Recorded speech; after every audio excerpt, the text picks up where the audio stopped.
Hello, my name is DedicatedSpecialist and I'm going to be talking about two games for my entry into Thanksgaming. Virtue's Last Reward and 9 Hours, 9 Persons, 9 Doors, both part of the Zero Escape series.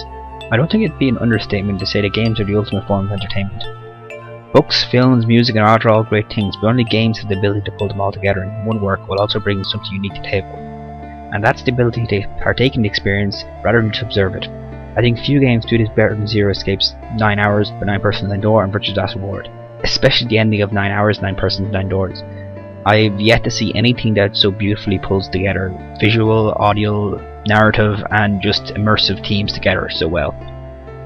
Both of these games convey a story and atmosphere that could work in no other medium, and in one case on no other console. The game puts its characters and by extension the player in a very tense scenario.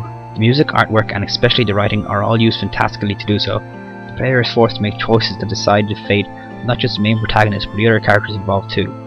As you make more choices, the story develops deeper, and what initially seems like very straightforward puzzle escape soon becomes an intriguing mystery with some very deep examinations of the human mind.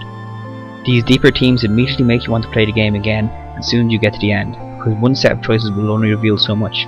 Then as you play the game again and again, selecting every choice available and learning more and more of the mystery, you eventually realise you're not playing the game multiple times, you're still in your first playthrough. There is no set path, but at the same time there is. A perfect ending you can only achieve by experiencing all the game has to offer first. An ending that is certainly worth the wait. The player controls and directs the story as they wish. There is still one singular ending that has to be reached, with many paths to get there. Games have the unique ability to offer its audience choice. You can explore it at your own leisure, deciding what parts of the game you want to experience in what order. For the most part, however, in other games, this is limited to side quests and gating lore.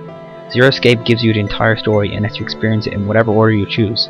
There are some cases where you'll hit blocks in the story where you can't progress any further because you haven't learned the right information to get there yet, so you can't just go straight to the ending if you already know how. While this might seem frustrating, it actually complements the form of storytelling very well. Most of these blocks happen at cliffhangers where something important is about to happen. You feel disappointed that you can't immediately proceed with that strain of the story. At the same time you feel excited because you want to continue. So you start checking out other paths in the story, trying to get the right pieces of information that will allow you to continue. 9 Hours, 9 Persons, 9 Doors, this only happens once and you might not even realise it. In Virtue's Last Reward, however, you can easily end up with having 3 or 4 parts of the story blocked off. This adds another layer of gameplay to the situation. As you discover new information, you need to work out what of your previous playthroughs it could be relevant to. It makes you think about everything you've learned already and use that information to work out how to proceed. This is why I'm thankful for games. Zero Escape is an experience that can only be achieved in games. It provides an experience that at the same time preaches both complete freedom and linear constraint. Everything builds upon itself and eventually leads to a very satisfying finish, where despite having minimal gameplay, it makes you actually feel like you've accomplished something. It is immersion at its finest and it won't be found like this anywhere else.